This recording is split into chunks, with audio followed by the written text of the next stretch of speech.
Alrighty, we're live.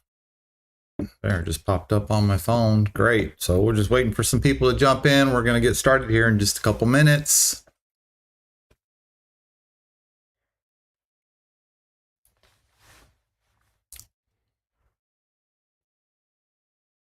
Welcome to Belize.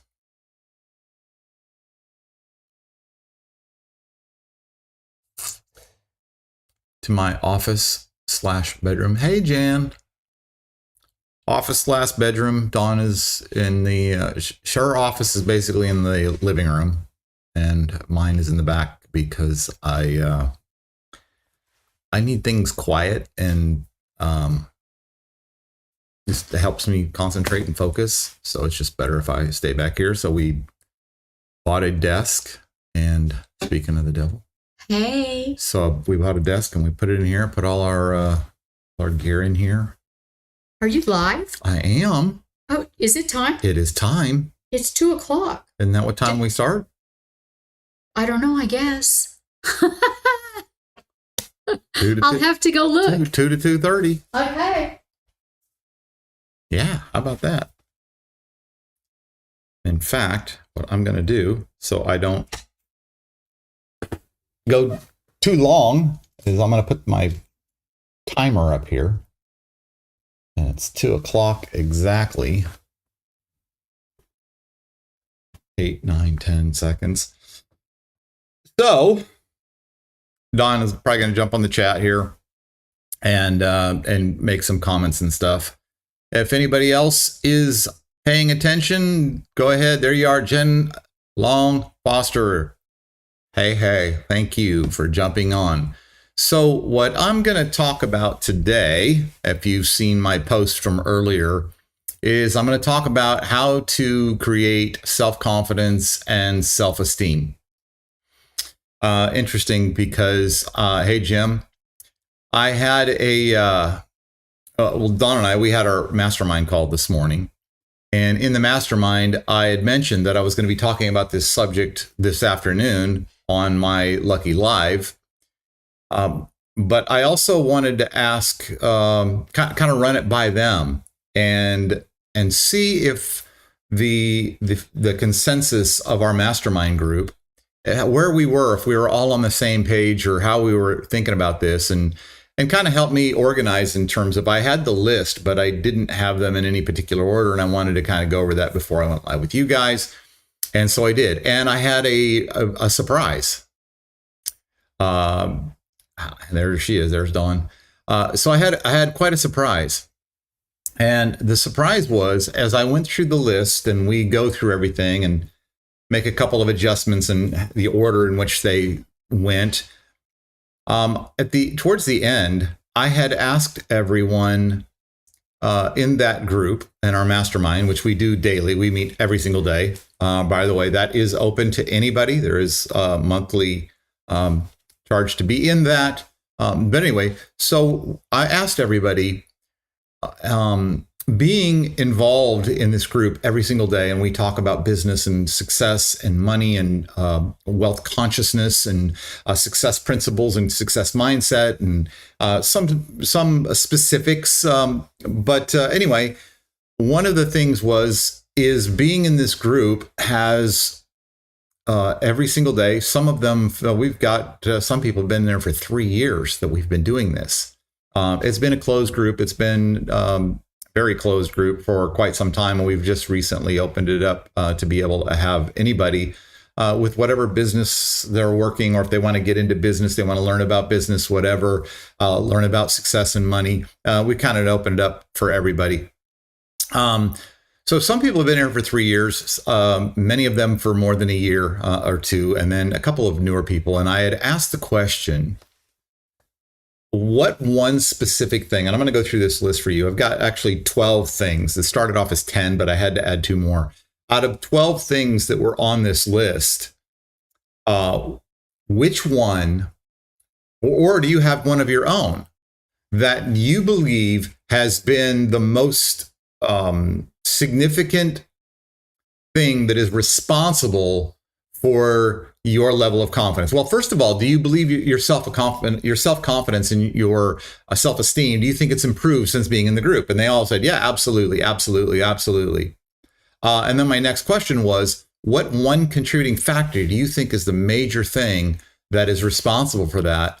And I was surprised because every single one of them said the exact same thing. And I think it was number 4 on my list. And I had to move it to number 1. And that is, they said, finding a mastermind or, and what do I mean by that? For those of you who are not familiar with a mastermind, what is a mastermind? Hi, Wanda. The mastermind, if you've never read Napoleon Hill's book, Think and Grow Rich, he speaks about the mastermind principle. It is a group of like-minded individuals that come together in a state of love, unity, and cooperation for a common purpose, common goal. Our common purpose and our common goal is to live our absolute best lives possible. To demonstrate that, so we're not selling, we're demonstrating what it's like, and then to help as many people as possible to also do the same thing. And that is the goal that we all share. Hey, Shane. So that's the goal that we all share. Now, a lot of people throw the term mastermind around like it's a catchphrase. Now, I've actually been invited into some masterminds.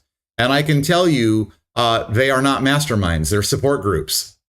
And there's a difference. A support group is there to pat you on the back and to tell you it's okay and to give you a shoulder to cry on.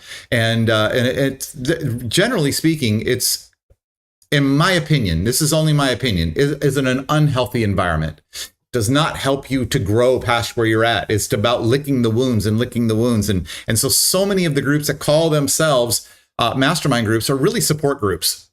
But in a true mastermind, it is about helping everyone to elevate, to realizing that bad things happen to us, negative things happen, and how do we empower ourselves with those things? And we all empower each other. And so what everybody said was that the mastermind is the single most important thing, the most significant thing that helped them to build self-esteem and confidence.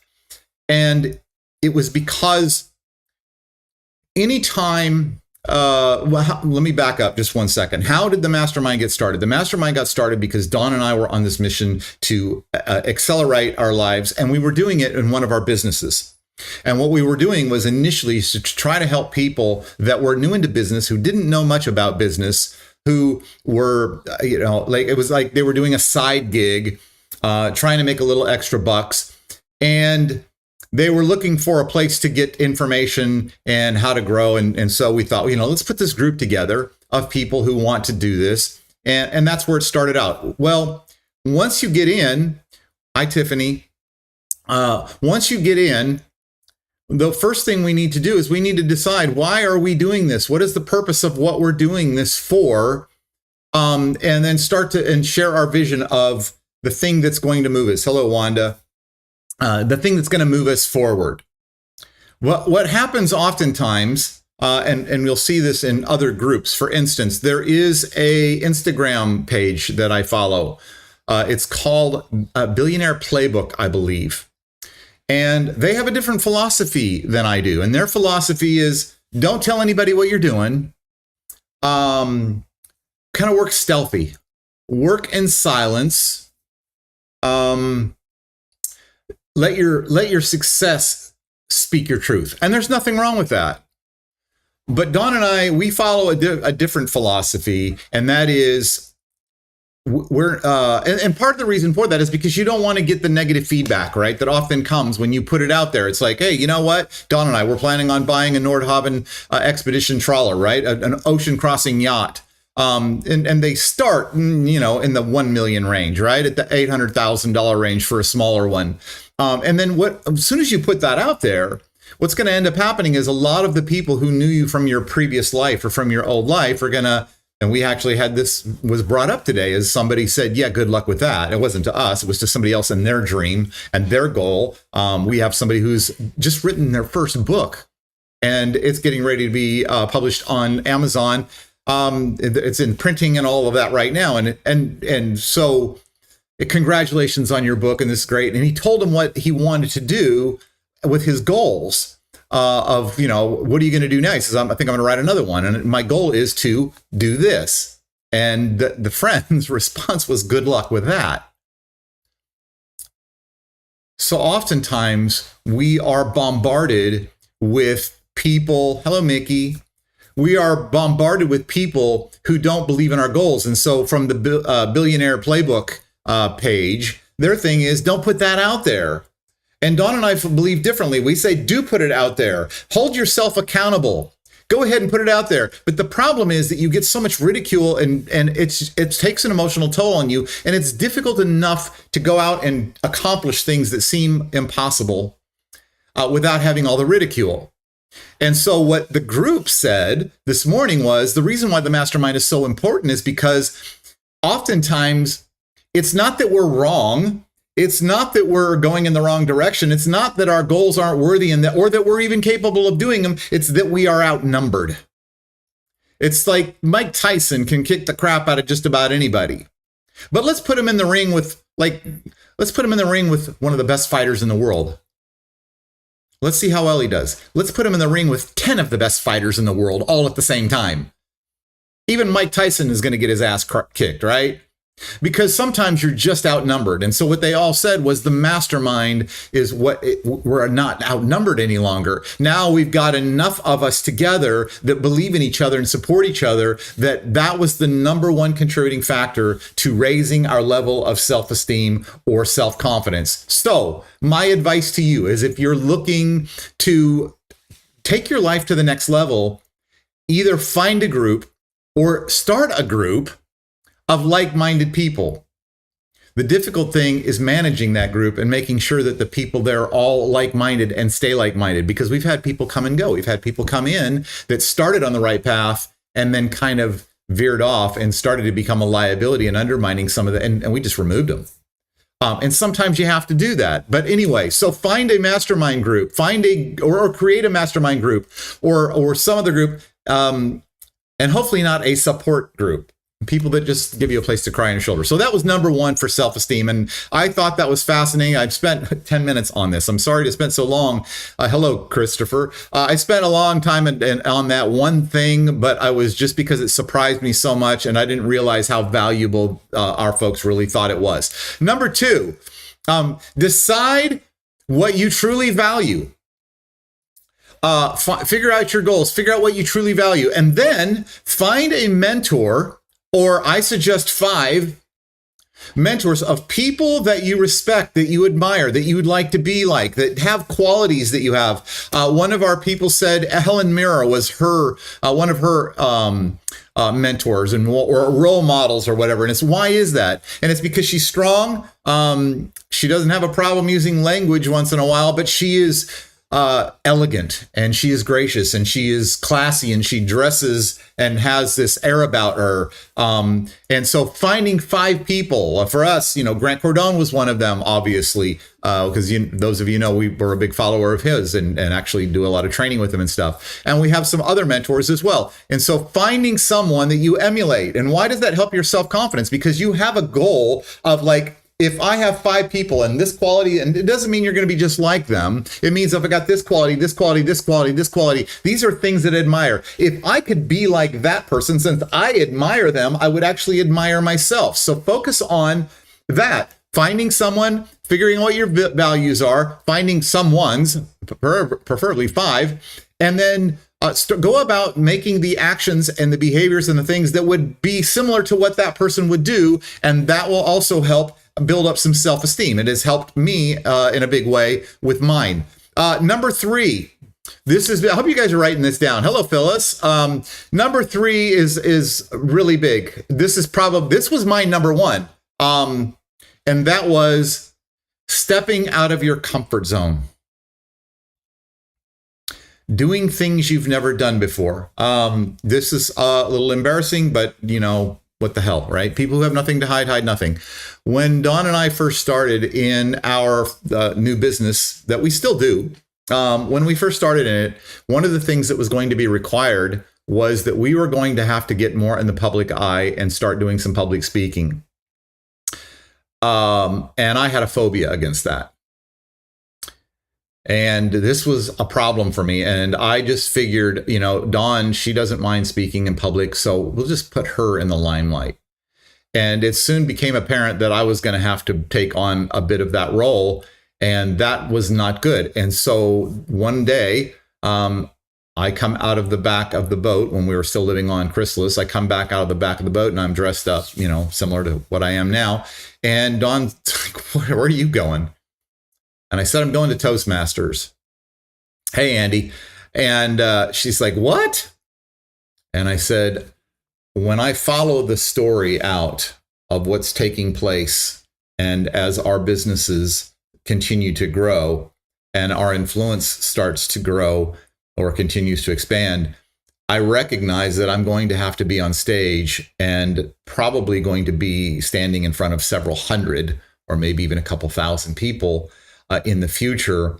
And I would rather shit my pants and throw up in front of 20 people, strangers, than, an arena or a theater or something full of people. And so I went to Toastmasters. And the level of confidence I got out of that, not just from the event, because I didn't do that great speaking, but that I'd followed through. And so from that point on, I have pushed the envelope again and again and again. And so I would say number 3 is get out of your comfort zone. The more you can press the envelope of your comfort zone, the more self-confidence you'll start to build. Doing the thing you don't want to do. And that's like, oh my God, I don't want to do that. And that is why your self-confidence is down. And it's why your self-esteem is down, because you're seeing yourself through the lens of a coward. I don't want to do that because it's fear. And here's the reality. It's not fear. It's anxiety. Fear is a response to a real and present danger. Anxiety is a response to an imaginary future. Imagined danger. It's not even real. And so when we let our anxiety, which is not even real, it's imaginary, when we let our anxiety stop us, we feel like a coward. And it and it may be very slight, but it erodes at our self-esteem and our self-confidence. So push against your comfort zones. Number 4. Oh, this is tough. Keep your word. I'm an honest person. Oh, no, I beg to differ. No, you're not. You're like everybody else. And I want you to think about this. You are the only person on the entire planet that has heard every single lie you've told, including the ones you've told yourself. I'm going to start tomorrow. I'll do it later. I'll pick up on Monday. I'm going to quit smoking. I'm going to quit drinking. I'm going to do this. I'm going to not do that. I'm going to start working out. Oh, January 1st, man, that's my day. And so you've made promises either to other people or even just to yourself that you didn't keep. And you hear those promises and you see those promises broke. And you've heard in every single one that you've made and broke.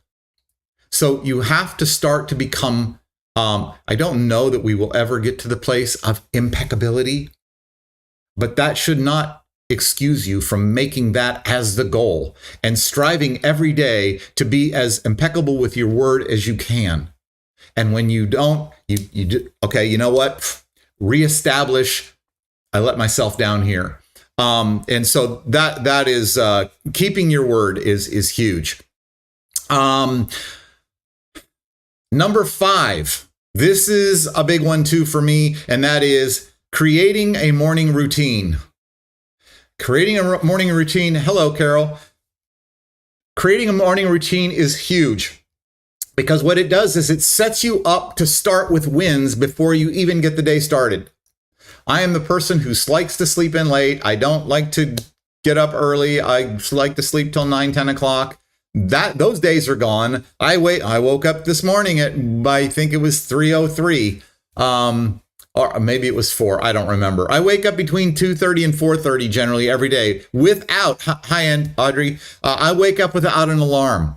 It's because I'm inspired to do things. And one of the reasons why is because I have a morning routine. And I told Dawn this last night, we were talking at dinner, and I said about this getting up early. And she does the same thing. I think she was up at 2:30 this morning, or 3 or whatever. She was up at 2 yesterday. Why do you do that? And we were talking about the morning routine. And I said, here's the thing. I just feel like we're on such a mission to get to help create the life of our dreams, help as many people as possible. That takes up the entire day. And my question is, on what planet am I going to have time to do stretches? On what planet am I going to have time to do crunches? I do 450 crunches every single morning.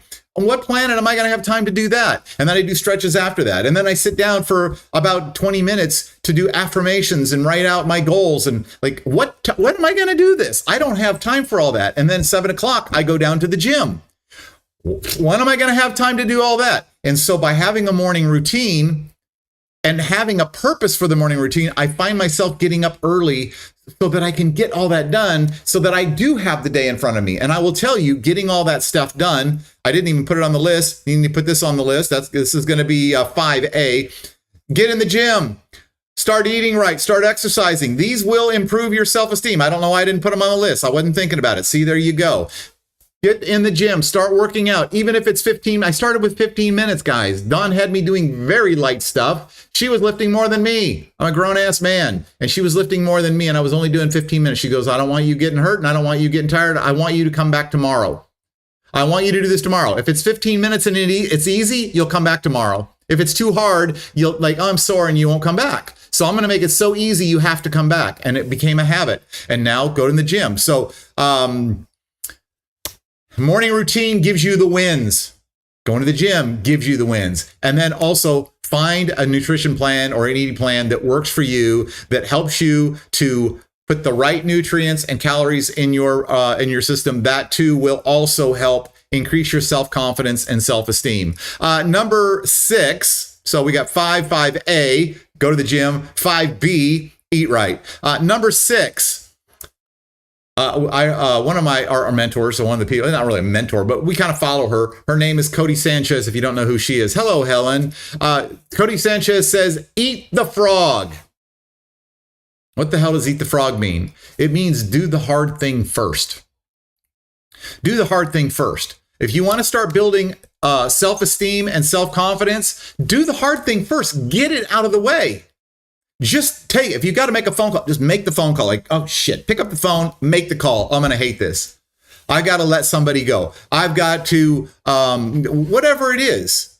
Somebody is disruptive in our mastermind. I need to remove them from the group. And so we're going to have a talk. So do the hard thing first. The faster you get it done, the better. Now, I don't do the hard thing first because I do the meditation and all of that stuff first and the mat and everything. But as soon as I get out of the gym, then we cop into our mastermind right after the gym. I'm usually still in my tank top.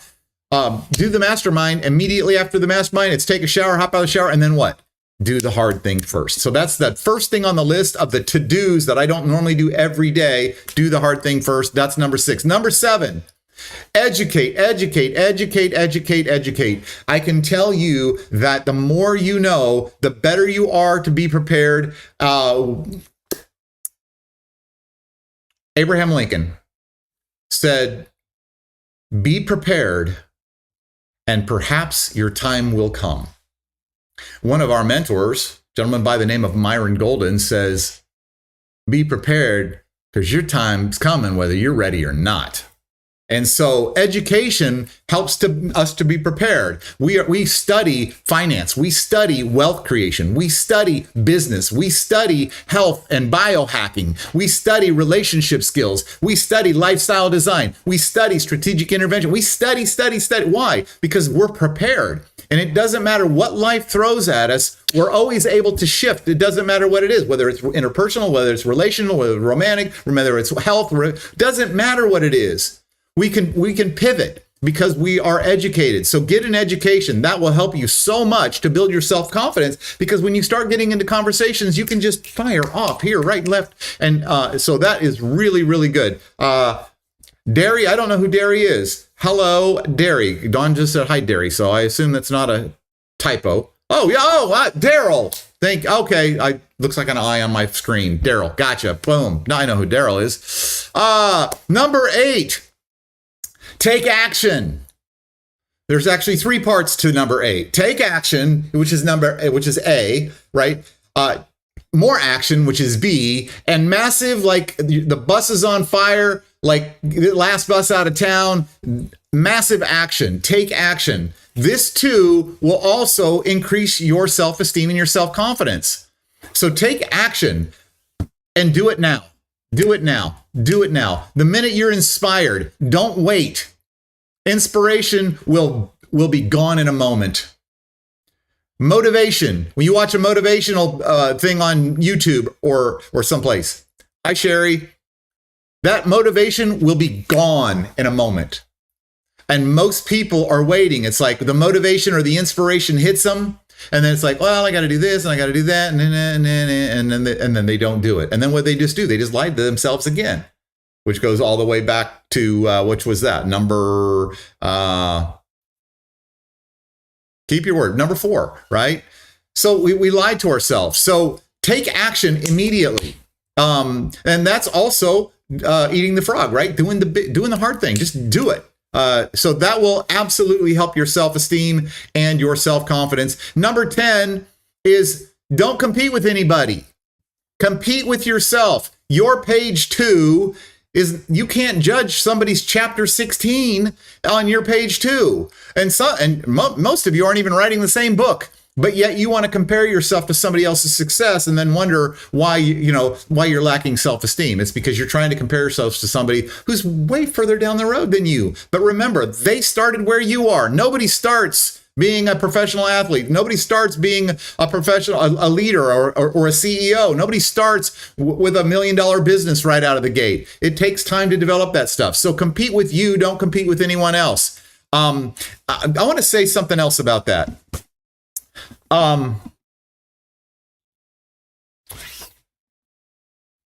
Amateurs.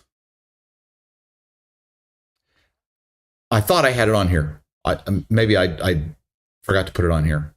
This is part of it, but it goes a little deeper than this. Learn from your wins. If you want your self-esteem and your self-confidence to go out, let's call that number 11. We'll change we'll add another one in there because this is really important. Amateurs learn from their mistakes. If anybody tells you, I learn from my mistakes, they're a fool. If you learn from your mistakes, you're a fool. Why? Because this is what amateurs do. This is what they do in high school. This is where you learn this crap, right? When you were in Pee-wee football or you were in high school, learn from your mistakes. And what they do is they watch the game films, right? And they watch what you did wrong. And it's like, Joey, you missed that block. Bobby, you missed that tackle. Tommy, you need to look, for the open man. Whatever it is, it doesn't matter what area of life, focusing on what you did wrong to make the corrections, it only does one thing. Well, it does 2 things. It does make you aware of the mistake, but more importantly, it takes your energy down, right? Hey, everybody, let's look at Tommy and what a loser he is for dropping the ball. Let's look at Becky, what a loser she is for missing the sale. And so what it is we look at the thing we did wrong. Why did you say that? Why did you do that? And it brings us down and it brings our energy down. What the pros do, they don't do that in the pros. What they do in the pro is they look at the wins. They watch the game films and they find out that's how you make a tackle. That's how you close a deal. That's how you make a sale. That's how you do it. And they focus on the things they did right. You know what that does? Hey, you want to know how to make a close? Watch Betty on this call right here and watch her make this close. And it's like, and what do you think the likelihood of Betty's going to go out and do it again? Hell yeah. Why? Because she's built up. She's not brought down. She's built up. So her pride and her self-respect is going up. And now she's more likely to do it. And guess what? So is everybody else. Why? Because everybody wants the praise. And next week, I want to be on the board, right? Next week, I want everybody bragging about me. So don't learn from your mistakes. Learn from your wins and repeat those and do those as many as possible. Then number, I guess this would be 12, sticking through the tough times no matter what. Sticking through the tough times no matter what. Don't quit. Everybody quits, right? Everybody quits. For a minute. There are times that Dawn and I felt like quitting. There was times where it was just like, man, I don't know how much more I can take. This sucks. This is bullshit. We're having to deal with these people. We're going to have to deal with this. And then we'll, I'm just going to sleep on it. We wake up the next morning and it's back to work. Why? Because you can't quit. Because here's the problem with quitting. If you quit, guess what? You got to start all over. And you don't start in the middle. You don't start where you left off. You start all the way back at the beginning again. And this is a habit that most people do. They start all over and over again. What they do is they find something new and it's like, oh my God, here's a network marketing company. I can make a fortune. And they get into it and it's like, oh shit, this is bullshit. I mean, I made a post. All my friends were going to sign up and nobody responded, right? Oh, I was going to say, oh, you know what? This sucks. This is bullshit. This is too hard. Oh, my other friend's in real estate and he's making a killing. So I'm going to go do real estate. And so they go do real estate and it's like, oh man, oh, you mean I got to make all these calls and wow, this is harder work than I thought. And then I got to sit around, wait for the phone rings, and I got to drive all over town and show properties and nobody wants to buy. This is bullshit. And then they go find the next thing. Oh, I can sell online on Amazon. Oh, I'll do it. And they just go round and round and round and round. And they get started. They think it looks amazing. They learn the truth that, oh shit, you mean I actually have to work? Oh, damn, I didn't think I was going to have to do that. And then they quit. Here's the thing. Don't quit. If you want to build self-esteem and self-confidence, keep going no matter what. You will break through the other side and you will see miracles happen. Dawn and I are living proof. And then the last one, number 12 is, and this is not going to be for everyone, although it should, you have to have faith. You don't have to. I'm just going to tell you right now, it is going to be so hard. It is going to be so hard if you don't have faith, because that means you're going to have to do it. You want to build a multi-million-dollar business? You've never done it yet. And so you're going to do it all on your own. You're going to do this all by yourself. That is a huge weight to carry. When you have faith and when you start moving forward and there is magic that starts happening. And what happens to your self-confidence, it might even not even be considered self-confidence or self-esteem. What it is you'll have confidence in this, whatever you want to call it, whatever nickname you want to give God, Jesus, Allah, Yahweh, law of attraction, higher power, infinite intelligence. I don't care what nickname you give it. That source of life starts conspiring on your behalf, and you will start to see magic, and your confidence, maybe not even in yourself, but your confidence in it will go up. And if you will employ all of those things, I promise you, you cannot help but have your self-esteem and your self-confidence start going up. And when it does, you will reach for bigger and bigger things and then ask yourself, what is it do I really want? And understand that it is just on the other side of the things that you won't do to get it. And the thing that's stopping you is a lack of confidence and a lack of self-esteem. And so I hope that helps you guys. I went about 1.5 minutes long. With that, I will see you later. We're getting ready for our happy hour. Have a wonderful week. I will see you next week. I've already got next week already planned. This is going to be fun and exciting. And with that, have a great day.